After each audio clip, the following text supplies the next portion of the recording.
Bonjour à tous et bienvenue sur Academ. Nous allons aujourd'hui parler de la paracha de Haazinu. Cette paracha, elle est la toute fin de Bamidbar. Ce sont les derniers mots de Moshe avant sa mort.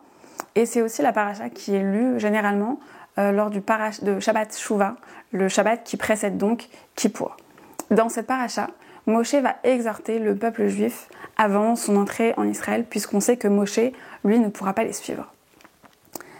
La structure manuscrite et littéraire de ce passage est très spéciale, puisqu'il s'agit d'un poème, et que même dans le Sefer Torah, ça va être consigné sous forme de versets plutôt que de prose. Ça rappelle d'ailleurs le passage de la Shirat Hayam, qui est entonné par Myriam lors de l'ouverture de la mer Rouge, et qui va également être consigné sous cette forme. Je vais vous proposer une petite répartition des différents thèmes de cette section. Cette shira va donc Cette shira va donc être divisée en plusieurs sections. La première section va servir d'introduction. Moshe, en interpellant le ciel et la terre comme témoins, va nous parler de la grandeur, de la justice de Dieu, qui a protégé le peuple juif et qui, malgré tout, va se montrer ingrat envers son Dieu. Dans la deuxième section, Moshe exhorte, face à cette ingratitude et à ce manque de reconnaissance, à se rappeler des temps anciens, des anciennes générations, et à y réfléchir. Il va nous rappeler comment Dieu a élu le peuple juif parmi les autres nations, l'a protégé, et que pour tout cela, il mériterait donc d'être reconnaissant envers Dieu. Jusqu'à présent, Moshe décrit des événements passés. Mais à partir de la troisième partie de cette shira, eh bien, le passé, le présent et le futur vont se lier, et sa shira va prendre donc une tournure prophétique. Dans la troisième section, il va parler du peuple qui entre enfin en terre promise. On sait que c'est une prophétie puisque Moshe, lui, n'aura pas pu y entrer. Dieu va les aider à conquérir la terre, à s'y installer, va leur donner providence et abondance. Et malgré tout, le peuple juif va se tourner vers des dieux étrangers, l'oublier et provoquer ainsi, bien sûr, le courroux de Dieu. Dans la quatrième version, les conséquences à cette désobéissance arrivent. Dieu décide de cacher son visage et toutes sortes de péripéties malheureuses vont arriver sur le peuple, avec que ce soit des contrées ennemies, des bêtes sauvages, des maladies, jusqu'à finalement l'exil. Dans la cinquième section, par contre, on va nous parler d'une petite partie du peuple qui, lui, va survivre, et de cette préservation par Dieu qui a toujours de la place sous son aile pour ceux qui vont donc rester sous ses ordres.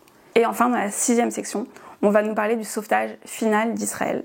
Lorsque tout espoir semble perdu, et bien malgré tout, alors que voilà, les autres nations se réjouissent déjà de la chute d'Israël, eh bien Dieu vient comme un sauveteur final tant attendu, et il va les sauver.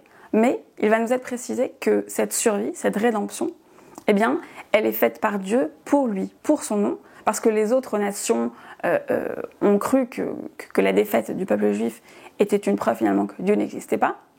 Et donc, il va les sauver pour leur prouver qu'il existe, donc contre la haine des autres nations, mais pas pour les mérites du peuple juif. Cette survie, elle tient donc d'un retour de Dieu plutôt que d'un retour du peuple juif. Et d'ailleurs, dans toute cette shira, aucune mention de Teshuvah n'y est faite, aucune mention de retour vers Dieu. Et Moshe ne va d'ailleurs pas donner d'indication sur ce qu'il faudrait faire pour y revenir. Il suffit donc, apparemment, d'attendre une rédemption qui serait décorrélée des actes. Comment comprendre cela ? D'ailleurs, cette paracha ne contient aucune mitzvah et donc qui aurait pu être liée finalement à cette attente d'une rédemption. Ce texte a une vision très déterministe par rapport aux méfaits du peuple juif, mais également finalement à sa fin.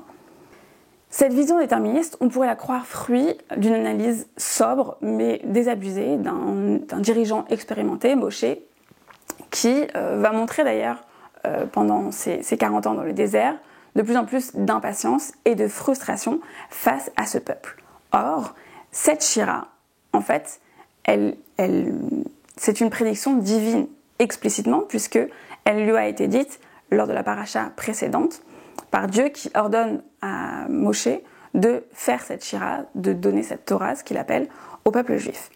Il nous faut donc admettre que ce regard déterministe, Moshe y puise sa source dans la vision de Dieu et non pas dans son expérience du peuple juif. De manière inévitable, Dieu, dans la bouche de Moshe, proclame donc que l'histoire juive, qui est faite de péché et de méfaits, eh bien, est inévitable. La faute est inévitable, mais la rédemption l'est aussi. À quelques jours de Yom Kippour, je ne voudrais pas que vous mépreniez sur mes paroles quand je vous dis que le péché est inévitable. Et je vous invite à voir les Ilchot Teshuvah du Rambam, qui, il me semble, confortent ce point. Dans son livre, les Ilchot Teshuvah, il va nous parler d'abord du vidouille, de la repentance, et puis à la fin du livre, du libre arbitre. On pourrait se demander pourquoi est-ce que le libre arbitre aurait sa place dans un livre qui parle des lois pour la repentance. On pourrait soutenir que le libre arbitre est le fondement de la repentance et que sans lui, rien ne se fait. Mais dans ce cas, il devrait être en introduction à ces Ilchot Teshuvah, puisque c'est de là que tout part.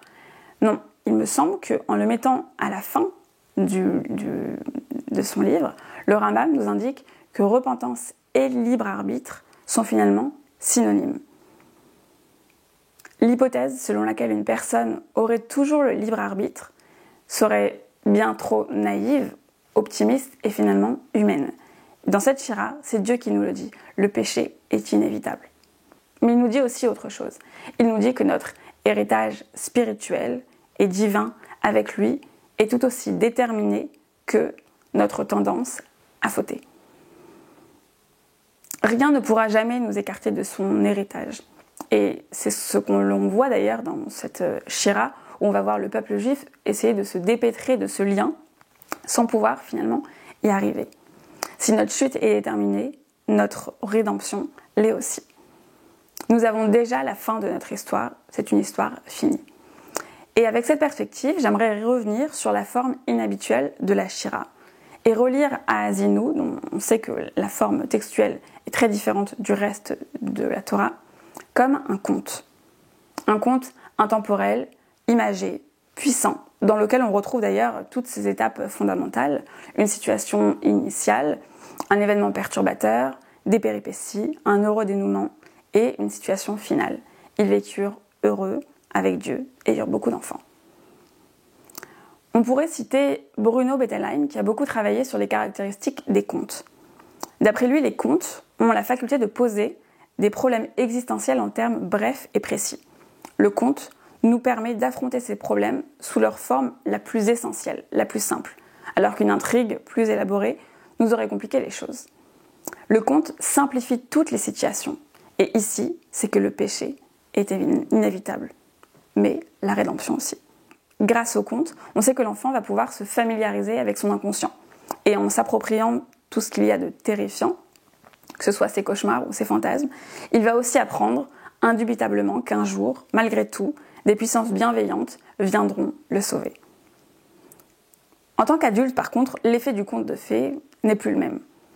Pour y entrer, il faut que se produise en plus d'une belle écriture et d'une narration sophistiquée, ce que les spécialistes de la littérature vont appeler le pacte fictionnel. Le pacte fictionnel, c'est un pacte dans lequel le lecteur va s'engager auprès de l'auteur pour croire en la réalité qui va lui être décrite. Et c'est ça qui va lui permettre finalement d'entrer, de s'immerger dans cette dimension de la réalité qui n'existe que dans son livre. Si nous lisons la Torah en termes de vrai ou faux, de plausible ou d'invraisemblable, eh bien le risque est de tomber dans une position qui nous éloignera du véritable sens du texte. Que ce soit ceux qui décident d'y croire à 100% jusqu'à élaborer des théories sophistiquées pour expliquer comment tel phénomène a pu arriver, ou ceux encore qui vont nous dire que la Torah est tout simplement un paquet de sornettes et qu'elle n'est plus du tout pertinente à notre âge. Pour entrer dans la Torah, il faut accepter ce pacte fictionnel et accepter de lire la Torah comme un conte qui va, sans même qu'on le veuille, faire tourner des rouages internes en nous-mêmes. La semaine dernière, justement, dans Nitzavim, nous nous sommes levés et devant Dieu, nous avons affirmé que nous étions là et nous avons conclu un pacte avec lui en faisant de la Torah notre texte. Et si c'était justement ce pacte fictionnel que nous avons fait avec Dieu. Et cette semaine, après ce pacte conclu, comme une récompense, Dieu nous aurait donné cet ultime conte pour nous montrer bien finalement que la Torah n'est pas qu'un livre de loi, ni une vieille histoire plus du tout pertinente, mais la puissance du poétique et de tout ce qu'il y a de symbolique et qui pourrait en nous faire ressortir des choses. Et déterministe, elle clôt ici beaucoup de choses. Elle clôt la fin de la vie de Moshe, elle clôt la fin du livre de Bamidbar et la fin de leur périple dans le désert, mais aussi, c'est notre préface à Kippour qui arrive.